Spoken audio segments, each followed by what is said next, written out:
I didn't even get a chance to smack you.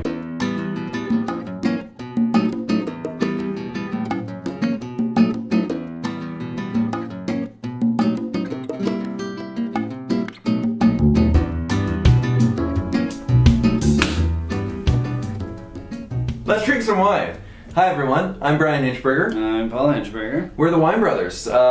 We are going to drink some really exciting Chianti Classico today because this is a zone that, I don't care what you say, it still has some exciting things to it that I want to really delve down deep with, you know? You know what I'm saying? Sure.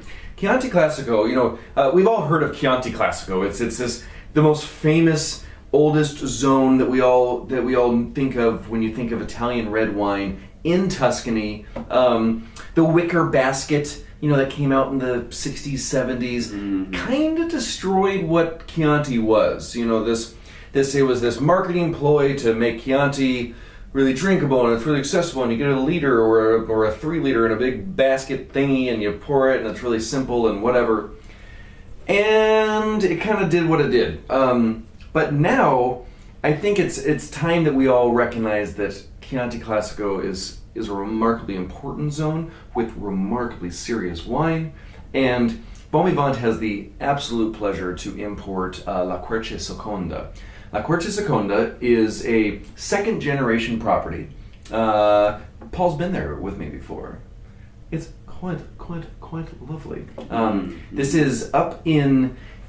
So if you think of Florence and you think of Siena, which are the old, if you ever have heard the story of the black rooster that's on the consortium, the tag of Chianti Classico, it's a really good story, check it out. But you have Siena further south, Florence further north, and this estate, this property, the winery is 9 kilometers from Florence. Basically just outside of Florence, you head up the hill right away and you land up here. It's the furthest north winery estate in all of the Chianti Classico DOCG, which is kind of cool. So there's this family's amazing. Niccolo Bernabé and his lovely wife Linda make these beautiful wines. Niccolo's mother actually was the first female winemaker in Chianti Classico. Was really monumental in so much cool inner workings of how the Chianti Classico DOCG and the Consorzio was all developed and what things were moving forward. And Niccolo took over. And a funny, cute little side story before we get too much into the wine. Linda was Niccolo's, Niccolo was the oldest of his family, and his younger siblings needed an au pair. Linda is from Sweden. And so she was the family's last au pair to take care of the younger ones. And Niccolo and Linda, they got along, they fell in love, Italian dude, Northern European lady, and they fell in love, and she and their family's au pair, and she never left. And really wonderful couple. I love these two, and they have so much dedication to what is good in this region. They only worked with Sangiovese for their Chiantis, which I really respect, because Chianti, it's really easy to start to find the super Tuscans and the blends and put in some Cabernet, some Merlot, some other different grapes, and even super traditional. You can have white grapes, indigenous varietals, also of the area, and Sangiovese. But they only work with Sangiovese with their wines, with their reds, and this is kind of their entry-level Chianti. So this is not Classico DOCG. This is, in fact, up there in the north, as you kind of cross out of the boundaries of the DOCG zone, you kind of drop below the 200-meter mark, which is one of the classifications of the Classico, and you get into Monte Spertoli. Monte Spertoli is where this particular vineyard is for this fruit. And these wines, small production. Really tiny production. The whole winery fits in this room almost. It's tiny stuff. So, talk to me about the Chianti. It's fresh and easy drinking and fun, but it also has that quintessential Chianti earthiness that I love. Sangiovese-ness to yeah, it. Sangiovese, yeah. Yeah, for sure. Lots of cherry, lots of bright fruit, lots of acidity. Kind of just start struggling to talk because it's wetting my mouth. Yeah. It's delicious. It's delicious. It's like serious Sangiovese, Yeah. and this is entry level. $13.99, $14.99 on a shelf. Delicious Chianti. It's absolutely beautiful. Like Querce Seconda means the second oak. Querce is oak, it's like an oak tree. And it's the second one because their neighbor was the first one. It was more of an agriturismo type thing versus a winery. But what's also really charming is that Nicolo and Linda run these tiny little B&Bs, actually decent sized B&B. Our whole family went and was in this massive, beautiful, old house that was built hundreds of years ago. Absolutely charming, overlooking the hills of San Casciano, Valdepese, which is where they're at. I don't know if I mentioned that. So they're in the San Casciano zone, outside of a little village called La Romolo.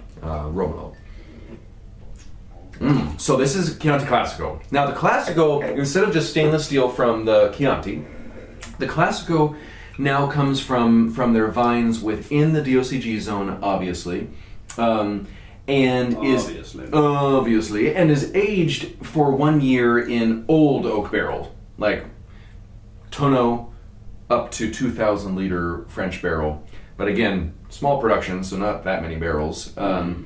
And yeah, I mean, really classic. What I love is they're using old barrels. They're using only Sangiovese fruit. They're using low sulfites, all certified organic estate. How's this wine? It's serious. I mean, there's decent amount of tannin, great acidity, great fruit.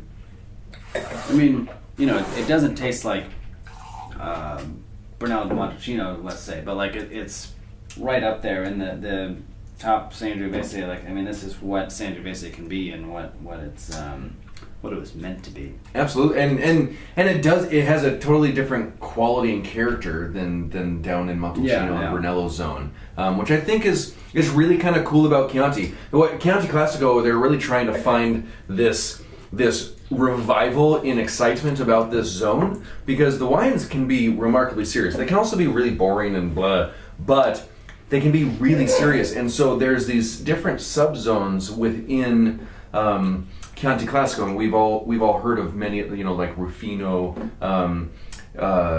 is Rufina, which is Rufino's the actual producer, but yes.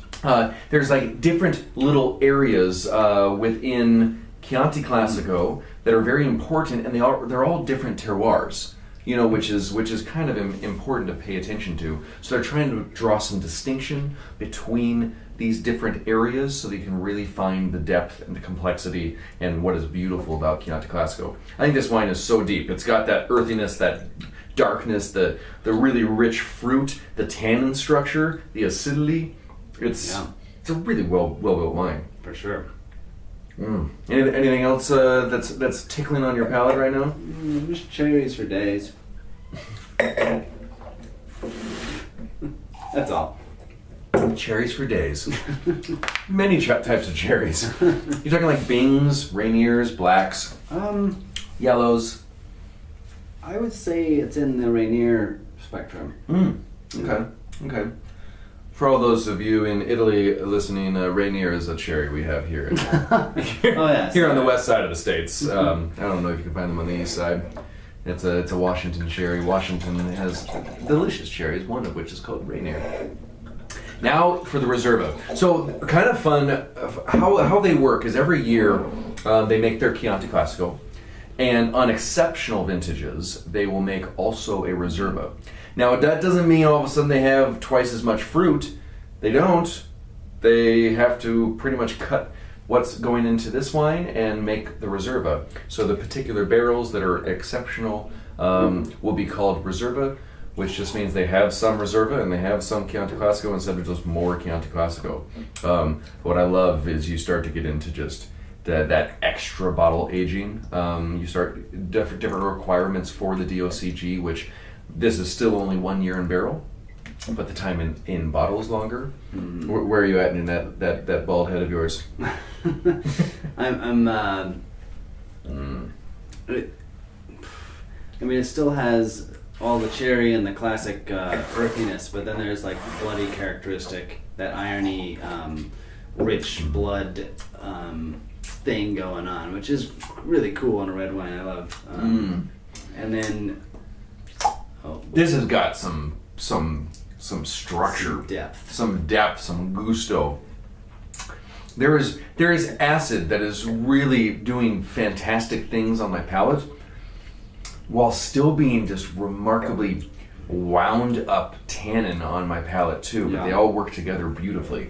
Actually, while we were at their property and hanging out as family, I grilled up a bistecca alla fiorentini, which is the giant, huge piece of beef from the Chianina cow.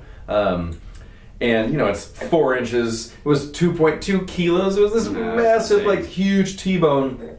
I'm kind of craving that right now with this. Yeah, totally. This wine calls for beautiful beef. They've grown saffron before. Unfortunately, Boers take out their saffron a lot, which is always sad because it's this just thread of love that you want to have. I love these wines. I think I love their story. I love what they're doing. I love that these wines compete with the price point that you find in the multi-million bottle production estates in Chianti. Those wines you pay a certain price for, and you're like, and you make billions of wines and blood. It's just like muted out into like monotonous junk. Woo! Hold me back! And these guys are tiny. They're tiny, and they're doing such pristine, beautiful wines, and they are competitively priced with all the big guys, which just makes my heart happy because I want people to drink this. I want people to explore this expression of Chianti Classico to really kind of dive into that world because it's worth diving head first. Definitely. Go to Tuscany. Enjoy some Chianti. Get back excited about Sangiovese. It's beautiful. It's fresh. Really vivacious and deep too. Fantastic. So, cheers.